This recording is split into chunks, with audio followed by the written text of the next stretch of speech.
In this video, we will discuss how to recognize and deal with negative emotions.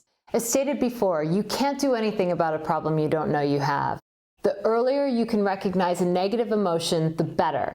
You want to deal with it before you begin to enter the relapse process. This video addresses managing and reducing the symptoms of post-acute withdrawal syndrome, which we discussed in the first module. How to recognize negative emotions. Some of you have been running from negative emotions for so long, you may not even notice when they crop up. Here are some ways to recognize when you are experiencing negative emotions. What does it physically feel like to be stressed, angry, or sad? How do these emotions show up in our bodies? Here are some common physical symptoms of negative emotions. Uneasy stomach, nausea, pain, tightness in your chest, throat, shoulders, or back, headache, sweating, exhaustion, or the inability to sit still. What kind of actions show that you're experiencing negative emotions? There are too many to mention, but here are some you might relate to. You may find yourself yelling, lashing out, or picking fights. You may drive too fast or erratically, or find yourself overeating or undereating, sleep too much, or have difficulty sleeping. How might these emotions show up mentally for you? You may find yourself judging others, replaying a fight or conversation you had with someone in your head, or you may even feel hopeless, beating yourself up with negative self-talk. How do you identify which emotion you are feeling? Identifying the emotion can help you work through it. Emotions can take on many forms. Fear can show up as anxiety, worry, nervousness, agitation, terror, or panic. Sadness can come across as feeling gloomy, down, depressed, or as self-pity. Anger can be subtle with impatience, annoyance, irritation, or aggression, or it can be harsh, coming off as rage, fury, or resentment. Often anger is our first response. It's easier to be pissed off than hurt or scared, as it feels less vulnerable and painful. My emotions were all over the place when I first got sober. To say I was uncomfortable was an understatement.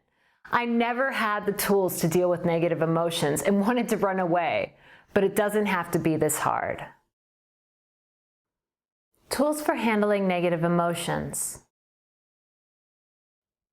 HALT stands for hungry, angry, lonely, tired. If you're feeling one of these four things, halt. Stop and assess your needs. If you're hungry, eat. If you're angry, use one of the following tools to address it. If you're lonely, reach out to a friend. If you're tired, slow down, rest, or take a nap. Fear can be thought of as false evidence appearing real. Think about your fear. Is it real? Many of the things we're afraid of, we've made up in our minds. Think about how many times you've worried yourself sick over something only to realize later it wasn't even true.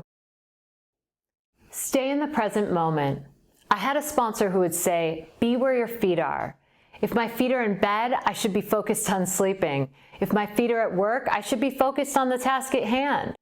Fear is usually based upon something in the future. So by staying in the present, you will usually come to find that in this moment, you are safe. In this moment, you have everything you need. In this moment, you are okay.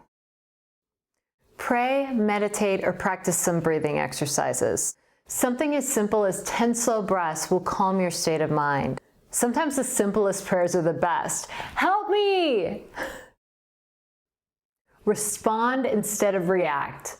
When we react to a situation, it's through embarrassing, impulsive actions like yelling or throwing a temper tantrum. When we respond to a situation, we take the time to cool down and process anything that upset us. Then, when ready, address the situation appropriately.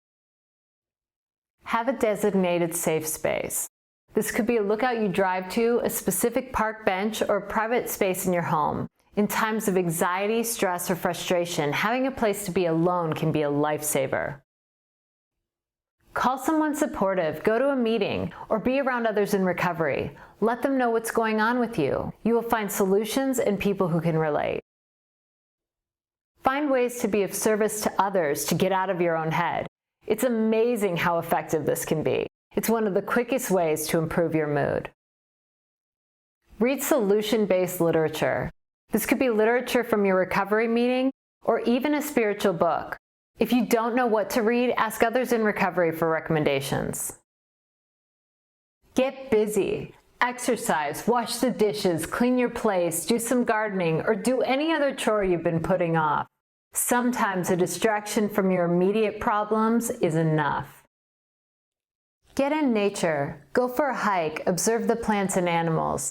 Take in the view. Sit by a stream and just listen and watch the water. Go to the nearest park, feel the grass on your feet and watch the clouds float by. Nature always improves my mood. It never fails. Listen to calming, uplifting, or inspiring music. Light a candle, put on your headphones, and let your worries fade away. Or sometimes I like to take it one step further and dance to loud music and literally shake off the bad mood I was in. Sometimes having a creative project can be transformational when dealing with tough emotions. During my divorce, I bought a beat-up antique armoire, restored it, and turned it into a bookshelf. It was my saving grace to have such a physical project to get me out of my head.